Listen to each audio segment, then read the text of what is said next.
Commentaire par Abbé Esteban Salazar González. Puerto Vallarta, Mexique. Ma chair est la vraie nourriture, et mon sang est la vraie boisson.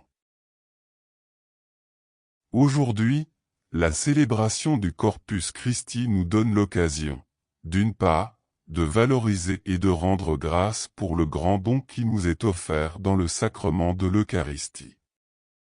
En elle s'accomplit la promesse du Seigneur, et moi, je suis avec vous tous les jours jusqu'à la fin du monde.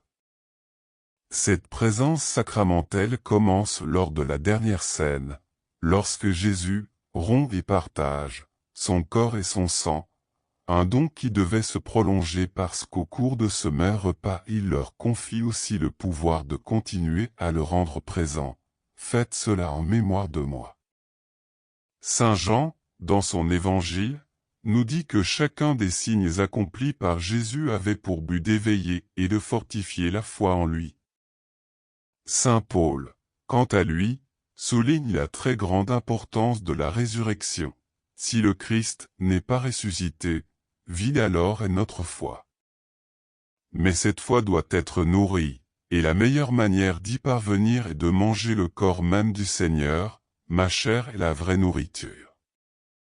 C'est pourquoi cette fête nous rappelle aussi la responsabilité que nous avons, non seulement d'être bien préparés à le recevoir, mais aussi de le manger vraiment.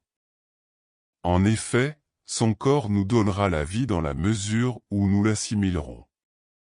De même que toute nourriture donnée à notre corps, pour qu'elle nous soit utile, doit être assimilée.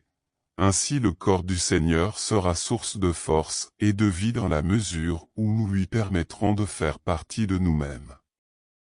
C'est pourquoi, selon Léon XIV, la participation à la liturgie ne s'achève pas dans le temple, mais transforme la vie quotidienne.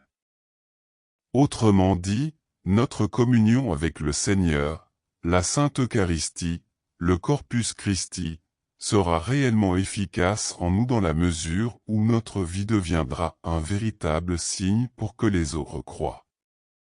Le Seigneur lui-même nous l'a suggéré par ces paroles. Que votre lumière brille devant les hommes, afin qu'ils voient vos bonnes œuvres et glorifient votre Père qui est aux cieux.